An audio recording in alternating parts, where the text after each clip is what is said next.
Welcome to our deep dive today, all about decluttering for a less stressful life. Yeah. More efficient and enjoyable. We've got expert tips Right. and motivational advice, Yeah. practical strategies from all sorts of sources, and even some insights into the psychology of clutter. Mhm. And some sources even delve into mental decluttering. I think you'll find that especially interesting as we go along. It's true. Decluttering really does impact your well-being on so many levels, and that's exactly what we're going to explore today. By the end of this, you'll not only have actionable steps to actually declutter your space, but also a deeper understanding of why it matters. Okay, Well, so before we get into the how, let's yeah. talk about the why. Why is decluttering more than just making our homes look nice? What's the bigger picture here? Well, think about how you feel when you walk into a cluttered room. Many people feel overwhelmed, stressed, maybe even a little anxious. And it's not just a feeling either. Simple Gold Life, one of our sources, highlights studies showing that clutter can actually interfere with mental clarity and focus. There's even research from Harvard Medical School suggesting that journaling, which can be a form of processing emotions and thoughts, can reduce what they call mental clutter. So there's a real connection between our physical space and our mental state. Exactly, and it goes beyond just feeling stressed. Decluttering can actually foster a sense of peace and control, which can be incredibly empowering. So it's about feeling more in control of your environment, and by extension, your life. That's a great way to put it. When I decluttered my own home, I felt a huge weight lift off my shoulders. I was sleeping better, felt more focused, more ease overall. Wow. It sounds like decluttering can have a ripple effect on so many areas of our lives. And of course, there are the practical benefits too, right? Less stuff, less to clean, less to organize, and potentially even some money saved. Absolutely. Multiple sources, including Zen habits, emphasize these practical benefits: more space, easier cleaning, saving time and money. It all adds up. Speaking of saving time, how much time do you think we waste searching for things that are lost in the clutter? Keys that remote control important documents, it all adds up. And speaking of clutter, how many of us are actually living in perfectly decluttered spaces? Probably not many. Right. In fact, based on Bookscatter blog Yeah. and their description of common clutter traps, I think we might have a bit of a clutter crisis on our hands. Let's do a quick self-assessment here. Are your closets overflowing? Is your garage a no-go zone? Are you constantly misplacing things? It's okay if that sounds familiar. These are really common problems, and recognizing them is the first step to reclaiming your space and peace of mind. Yeah, it's about being honest with ourselves, about where we're at. And once we've acknowledged the clutter, it's time to figure out how to tackle it. Now, as a self-proclaimed learner, I think you'll appreciate some of these motivational tips we found. This modern mess and woman in home had some really creative and surprising ideas. I'm intrigued. What stood out to you? Well, one that really resonated with me was the power of visualizing the end result. Close your eyes for a moment and imagine how amazing it will feel to open that junk drawer and actually find what you need, or to have a closet where you can see all your clothes clearly. That's a great technique. Visualization can be incredibly powerful. By focusing on the positive outcome, we actually make the decluttering process less daunting Highly. and more enjoyable. Exactly. It shifts the focus from the hard work to the reward, which can be so motivating. Another tip I loved was the idea of setting mini challenges for yourself, and then, of course, rewarding yourself when you meet them. It's all about finding what motivates you. Maybe it's a small treat, an hour of guilt-free reading time, or even just the satisfaction of crossing something off your to-do list. What's fascinating is how these seemingly small shifts in our mindset can have such a big impact on our behavior. By setting mini challenges and rewards, we're essentially tapping into our brain's reward system and making decluttering feel less like a chore and more like a game. It's like gamifying decluttering. Yeah. Love that. Okay, so we're feeling motivated, we've got our vision in mind, and we're ready to take action. What are some of the most effective decluttering strategies, according to our sources? Across the board, the experts emphasize the importance of starting small and breaking the task into manageable chunks. Don't try to declutter your entire house in a weekend. You'll just end up overwhelmed. Choose one area, like a drawer, a shelf, or a corner of a room, and focus on that. Small wins lead to big victories. I love that approach. What other strategies stood out to you? Well, Zen Habits suggests a really interesting rule called 1 in, 2 out. Basically, for every new item you bring into your home, you get rid of 2. Wow, that's brilliant. I'm definitely trying that one. It's a proactive way to prevent clutter from building up in the first place. Exactly. And it forces you to be more mindful about what you're bringing into your home. Do you really need that new sweater? Or do you already have something similar in your closet? Another classic strategy is the keep, toss, donate system. You simply go through each item and decide whether to keep it, toss it, or donate it. That's a good one for those of us who tend to hold on to things just in case. Speaking of which, Zen Habits also had a tip for dealing with those just-in-case items. They suggest putting any non-essential item you're tempted to buy on a 30-day list. If you still feel like you need it after 30 days, then you can buy it. But chances are, you'll realize you don't actually need it, and you'll have saved yourself from adding more clutter to your life. That's a great way to curb impulse purchases and really think about what we need versus what we want. Now, you mentioned something earlier that I want to dive into a bit deeper: mental clutter. What exactly is that, and how does it relate to all this? It's a concept explored in Balance Through Simplicity. It refers to the clutter that exists not just in our physical spaces, but also in our minds. Think about all the appointments, tasks, decisions, emails, notifications. It can be overwhelming. It's like our brains are constantly bombarded with information and demands. No wonder we feel so frazzled sometimes. Exactly. And just like physical clutter, mental clutter can leave you feeling stressed, drained, and unable to focus. So how do we tackle this mental clutter? Do we just need to become masters of multitasking and organization? Oh, no. It's not about trying to do more or be more efficient. It's about recognizing what truly matters and letting go of the rest. It's about creating space for what nourishes your mind and soul, just like we're creating space in our physical environment. Okay, I'm ready for some concrete strategies here. How do we declutter our minds? Where do we even start? The good news is that many of the same principles we apply to physical decluttering can be applied to mental decluttering as well. We need to prioritize, let go of what's not serving us, and create systems for managing the constant influx of information and demands. And importantly, we need to make time for self-care. Self-care. That sounds good to me.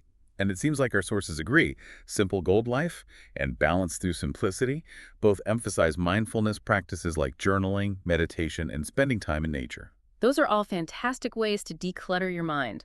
Journaling can help you process emotions and gain clarity. Think of it as a way to download all those swirling thoughts and worries from your mind onto paper. Even just a few minutes of writing can make a difference. I can see how. Getting those thoughts out of our heads and onto paper could really help to clear some space. What about meditation? I've always struggled to quiet my mind. Any tips for beginners? Start small. Even 5 minutes a day can make a big difference. Find a quiet space. Focus on your breath, and gently guide your mind back to your breath whenever it wanders. There are also some great guided meditation apps out there that can help. And spending time in nature. Well, that one just sounds enjoyable. Who doesn't love a good hike or walk in the park? It's more than just enjoyable. Nature has an incredible ability to calm our minds and reduce stress. Studies have shown that even just looking at pictures of nature can have a positive effect on our mood and well-being. So decluttering isn't just about our homes. It's about taking care of our minds as well. It's a holistic approach to creating a life that feels less overwhelming and more in line with what we truly value. Absolutely. It's about recognizing that our physical space and our mental space are interconnected. When we declutter our physical environment, it can actually create a sense of calm in our minds as well. It's almost like decluttering creates this ripple effect of positivity. Exactly. And it's a continuous journey, not a destination. We're constantly learning, growing, and adapting. Speaking of learning, let's talk about some common decluttering mistakes that we can all learn from. Yeah. Because, let's be honest, we've all been there. We start off strong, full of good intentions, and then life happens. We get busy, we get overwhelmed, and before we know it, the clutter is back. What are some traps we should watch out for? One of the biggest mistakes is buying storage solutions before you've actually decluttered. It's tempting to think that those cute bins and baskets will magically solve your clutter problems, but in reality, they often just create more clutter. I'm so guilty of this. I see a cute storage container, and I'm like, yes, this will fix everything. But you're right. It's important to declutter first and then figure out what storage solutions you actually need. Exactly. 10 of the biggest mistakes people make when they're decluttering. Warns that buying storage before assessing your actual needs can lead to wasted money, and ironically, even more clutter. Another common mistake is holding on to gifts out of guilt. Oh, the guilt is real. It can be so hard to get rid of something, even if you don't really like it or use it. If someone gave it to you, it's understandable. But it's important to remember that you're not obligated to keep something just because it was a gift. The same article reminds us that keeping items solely out of guilt only adds to the clutter and doesn't actually honor the giver's intentions. Yeah. It's about being honest with yourself, about what truly brings you joy, and letting go of the rest. And sometimes that means letting go of things that have sentimental value, even if it's difficult. It's true. And another mistake is trying to declutter everything at once. It's a recipe for burnout. Instead, focus on small, manageable tasks. I've definitely been there. I get this burst of motivation and decide to tackle my entire closet, only to end up feeling exhausted and defeated. 11. Frustrating decluttering mistakes you need to avoid for success. Really emphasizes this point. They suggest starting with small, quick decluttering tasks to gain momentum and make the mental shift. It could be as simple as tackling the junk drawer or clearing off one shelf. Breaking it down into smaller chunks makes it feel so much less overwhelming. Absolutely. Another mistake is holding on to things just in case, Yeah. Those items we keep because we might need them someday, even though we haven't used them in years. Oh, the just-in-case items. I have a whole box of those in my attic. The same article offers a helpful question to ask yourself. If you haven't used it in 6 to 12 months, could you borrow it or rent it if you really needed it? Or do you have something else that could serve the same purpose? That's a great way to challenge those just-in-case thoughts. It's about being realistic about what we actually use and need. Huh. Now, I know you have strong feelings about this next mistake, decluttering other people's stuff. Oh, this one is a big no-no. It's a recipe for arguments and frustration. 11. Frustrating decluttering mistakes you need to avoid for success. Puts it perfectly. Want to start an argument or fast-track your frustration? This miscalculation will get you there fast. Just try to declutter for your family members. And let me know how that works out for you. Ouch. It's about respecting boundaries. Right. Even with the best intentions. Going through someone else's belongings and making decisions for them is not going to end well. Exactly. We can offer to help and encourage, but ultimately, the decision of what to keep or let go of needs to come from the person who owns the items. Everyone has their own attachment to their possessions and their own pace for decluttering. Speaking of pace, Michelle O'Malley's YouTube video had a great tip for staying focused and preventing decluttering sessions from turning into day-long marathons. Oh, tell me more. I need all the help I can get with staying focused. She suggests using a timer. Set a timer for 15, 20, or 30 minutes and see how much you can declutter in that amount of time. That's such a simple but effective idea. It's like a little game to see how much you can accomplish in a short burst of time. And it really helps to break down the task into smaller, less daunting chunks. Exactly. Instead of thinking, I need to declutter my entire closet, you can think, let's see how much I can get rid of in 20 minutes. It's a mindset shift. That can make the whole process feel much more manageable. Now, even with all these great strategies, sometimes our motivation starts to dwindle. What happens when the going gets tough and you just want to give up? We need to tap into those motivational power-ups. Luckily, our sources has some great suggestions for rekindling that decluttering spark. This modern mess recommends picturing the outcome, really envisioning that clean, organized space, and how good it will feel to be free from clutter. Visualization can be incredibly powerful. It taps into our emotions and creates a sense of anticipation that can fuel our motivation. They also suggest rewarding yourself for meeting decluttering goals. Doesn't have to be anything big, maybe a cup of tea in your newly decluttered space, or permission to buy that book you've been wanting. Those sound like rewards I can get behind. And if rewards aren't enough, this modern mess also suggests creating consequences for not following through on your decluttering goals. It sounds a bit harsh, but it can be surprisingly effective. It could be putting money in a did not finish jar, or having a friend call you out on your lack of progress. It creates accountability and taps into that desire to avoid negative consequences. It's like having a decluttering buddy to keep you on track. And speaking of buddies, this modern mess also suggests tapping into those you can do it vibes, like watching a motivational video or listening to some pump-up music. It might sound cheesy, but sometimes we just need that extra boost of positivity and encouragement to keep going. And then, once you're feeling pumped up, Woman in Home recommends creating a dedicated space for decluttering and making it visually appealing. It makes a huge difference. If your decluttering space is cluttered and chaotic, it's going to make the whole process feel even more overwhelming. But if you create a clean, organized, and inspiring space, it can actually make decluttering feel more enjoyable. It's like setting the stage for success. And they also suggest making decluttering a social activity. Invite some friends over to help. That's a great idea. It's always more fun to work on a project with friends, and you can support and motivate each other along the way. Absolutely. Sharing tips and tricks with each other can be really helpful too. Now, the Everyday Farmhouse had some great motivational tips as well. They suggest playing upbeat music while you declutter. creating your own personal decluttering soundtrack. I love that. Music can be such a powerful mood booster. And they echo the importance of rewarding yourself along the way. It's about celebrating your progress and acknowledging your hard work. Remember, decluttering isn't about deprivation. It's about creating a life that you love. It's about making choices that support your well-being and align with your values. Now, the Everyday Farmhouse also brought up a final tip that I think is so important: practicing mindful consumption. This is where the real transformation happens. It's not just about getting rid of stuff. It's about being more intentional about what we bring into our lives in the first place. It's about shifting from a more is better mentality to one of appreciation for what we already have and careful consideration before adding anything new. Exactly. It's about recognizing that our possessions don't define us, and that true happiness comes from experiences, relationships, and living in alignment with our values. Okay, we've covered a lot of ground here, from the why of decluttering to practical tips and motivational strategies. Now, there's one more concept I want to explore, and it's a bit of a thought-provoking one: Swedish death cleaning. Have you heard of this? I have. It sounds a bit morbid, I know. But it's actually a fascinating concept. Michelle O'Malley's YouTube video explores this idea of going through your belongings and decluttering with the intention of not leaving a burden of stuff for your loved ones to deal with after you're gone. It's like decluttering with a purpose, but with a long-term perspective. Exactly. It's about simplifying your life, not just for yourself, but also for the people you care about.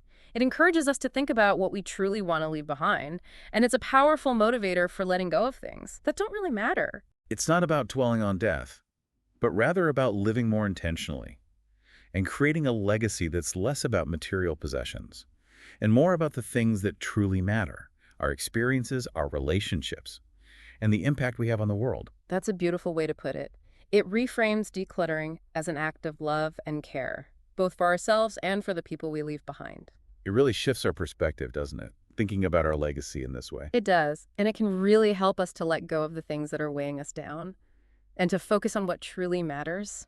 This deep dive has been so insightful. I feel like I'm walking away with a whole new understanding of decluttering. What are some of the key takeaways for you? For me, it's the reminder that decluttering is not just about getting rid of physical stuff. It's about creating space for the things that truly matter in our lives. Whether that's more time, more peace of mind, stronger relationships, or simply a deeper connection to ourselves. Yeah. It's about making choices that align with our values and creating a life that feels more authentic and fulfilling. So, as we wrap up, let's recap some of the key points we've covered. First and foremost, remember that decluttering is a journey, not a destination. Start small, set realistic goals, and be patient with yourself. And remember, it's not about perfection, it's about progress. Don't get discouraged if you have setbacks or if it takes longer than you expected. Every step you take towards a more clutter-free life is a step in the right direction. Exactly. And celebrate those small wins along the way. Find what motivates you, whether it's rewards, accountability partners, or simply the feeling of accomplishment. And don't forget about mental decluttering. Make time for self-care practices like journaling, meditation, or spending time in nature. These practices can help you to quiet your mind, reduce stress, and gain clarity. It's all connected: our physical space, our mental space, and our overall well-being. Absolutely. Decluttering is a holistic process that can have a positive ripple effect on every area of our lives. So as we end this deep dive, I want to leave you with a thought-provoking question. What one area of your life would bring you the most relief if it were decluttered? And what one small step can you take today to start that process? It could be your physical space, your digital life, your schedule, your relationships. The possibilities are endless.